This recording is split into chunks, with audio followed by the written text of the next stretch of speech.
हम हमारा हक मांगते, नहीं किसी से भीख मांगते। सवर्ण समाज ने ये ठाना है, अपने अधिकारों को पाना है। महाबवंडर, जी हाँ, उज्जैन में 21 फरवरी को होने वाली महारैली को यही नाम दिया गया है। राजपूत करनी सेना के राष्ट्रीय उपाध्यक्ष धर्मेंद्र सिंह गौतम उज्जैन में एक तूफान खड़ा करने वाले हैं, जिसे उन्होंने महाबवंडर का नाम दिया है। इनकी कुछ प्रमुख मांगे हैं, जिनमें से एक है आने वाले नगरीय चुनावों में सवर्ण समाज की सीटों पर केवल सवर्ण समाज को ही टिकट मिले। सवर्ण समाज के हक के लिए कुछ ऐसी ही मांगों के साथ राष्ट्रीय करनी सेना के राष्ट्रीय उपाध्यक्ष धर्मेंद्र सिंह गौतम और संभागीय अध्यक्ष सोनू ठाकुर जी हमारे साथ हैं। चलिए इन्हीं से चर्चा करते हैं कि ये महाबवंडर किस तरह से होगा और इसका समाज पर क्या प्रभाव पड़ेगा। ये बताइए कि इस महाबवंडर महारैली की आपकी प्रमुख मांगे क्या रहेंगी? जी, सबसे पहले तो धन्यवाद राठौर साहब, आपने मुझे आमंत्रित किया मेरे भाई सोनू ठाकुर जी के साथ में। महाबवंडर महारैली, इसकी सबसे प्रमुख मांग जो आने वाले आगामी चुनाव है, इसमें सामान्य वर्ग की सीटों पर होता क्या है कि अक्सर सामान्य वर्ग की सीटों में सभी वर्ग के प्रत्याशी आके खड़े हो जाते हैं या पार्टियां उनको टिकट देती हैं। तो हमारा कहना है, जब सभी के लिए आरक्षण है, सभी वर्गों के लिए आरक्षण है, तो सामान्य वर्ग के साथ ऐसा अन्याय क्यों?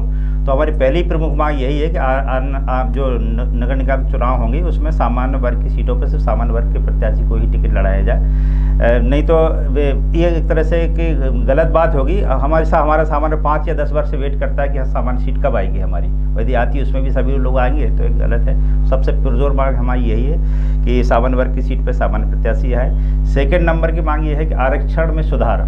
आरक्षण चूँकि वर्षों से लगा हुआ है और हम लोग 70 वर्षों से हमारे राजपूत समाज, ब्राह्मण समाज, बल्कि सवर्ण समाज की लड़ाई लड़ता चला आ रहा है, लेकिन कहीं ना कहीं हमें सफलता नहीं मिल पा रही है। तो उसमें संशोधन किया जाए, क्योंकि क्या होता है कि आरक्षित वर्ग में जो लोग आ रहे हैं वो उसमें कई वैसे भी IAS IPS, इवन बड़े सौभाग्य की बात है इस देश के राष्ट्रपति भी उसी वर्ग से आते हैं। तो यदि उन लोगों को इस श्रेणी में लाया जाए तो जो सामान्य वाकई में जो आरक्षित वर्ग का व्यक्ति है उसके साथ कहीं ना कहीं अन्याय हो रहा है। तो हमारा किसी जाति विशेष से जो है द्वेष भावना नहीं है, बल्कि ये तो उनके न्याय की भी मांग है एक तरह से। थर्ड मांग हमारी एट्रोसिटी एक्ट को लेकर। निश्चित रूप से ये आज जो देश का बड़ा दुर्भाग्य है कि ऐसे समय में जब एक देश एक विधान की बात होती है सभी जगह, यहाँ पे 2 प्रकार के कानून लागू होता है और जाति के आधार पर ये होना ही नहीं चाहिए। हम तो इसकी जो है शुरू से खत्म करने की मांग करते हैं। एटलीस्ट इसमें हम ये चाहते हैं कम से कम संशोधन हो।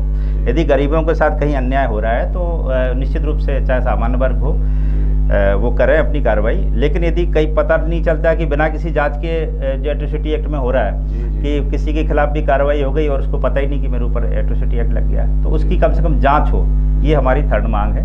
और अब जो सवर्ण आयोग को लागू किया जाए, सबसे प्रमुख हमारी मांग ये भी है सेकंड नंबर की, क्योंकि जो सभी समाज में गरीब वर्ग होते हैं, ब्राह्मण हो, क्षत्रिय हो, वैश्य हो, तो उनके लिए भी एक ऐसी व्यवस्था हो, छात्रवृत्ति की योजना लागू की जाए, उनको इसमें मुख्य धारा में आने के लिए उनको भी जो है सवर्ण आयोग की मांग की जाए। ये हमारा ये है। तो धर्मेंद्र जी ये बताइए कि इस महाबवंडर रैली को लेकर किस तरह से आपकी तैयारी चल रही है और कितने लोग इसमें आने की संभावना है?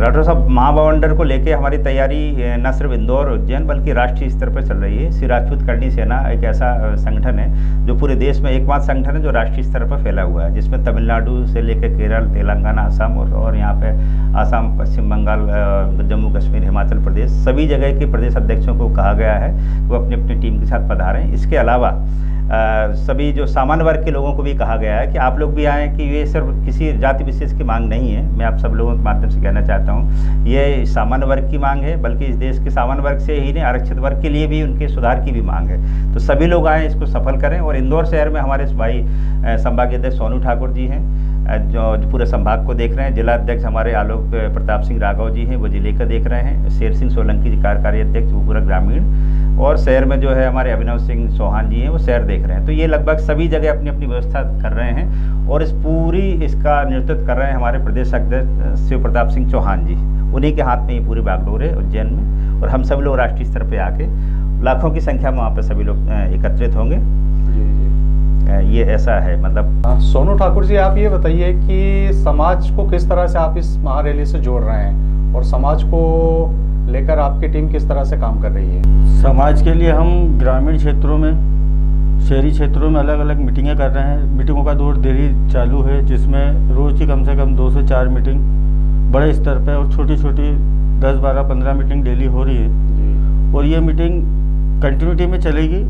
इसके बाद हमारा सबसे ज़्यादा उद्देश्य ये है कि रैली में से ज़्यादा गाड़ियाँ यहाँ से जाएँ। जी। हमारा उद्देश्य कम से कम 2000 गाड़ियों का है जो इंदौर संभाग से उज्जैन के लिए रवाना होगी, जी। जिसका नेतृत्व धर्मेंद्र सिंह जी कर रहे हैं। जी। इन्हीं के हाथ में पूरी बागडोर है। जी। और इसी में हम सिर्फ राजपूत समाज नहीं, जितने भी हमारे समाज है, स्वर्ण समाज, सबसे ये अपील कर रहे हैं कि ज़्यादा से ज़्यादा संख्या में हमारे साथ आएँ, क्योंकि ये सिर्फ राजपूतों का मुद्दा नहीं है, ये पूर्ण समाजों का मुद्दा है। और सोशल मीडिया पर भी हमारे प्रचार मंत्री वगैरह जो कर रहे हैं वो प्रचार प्रसार कर रहे हैं, एफबी पे भी कर रहे हैं, इस हिसाब से चल रहा है। Thank you. तो हमारे साथ थे धर्मेंद्र सिंह जी गौतम और सोनू ठाकुर, महाबावंडर की तैयारी कर रहे हैं। आपका स्टूडियो में आने के लिए धन्यवाद। द एक्सपोज लाइव टीम आपका आभारी है कि आप यहाँ आए और समय दिया।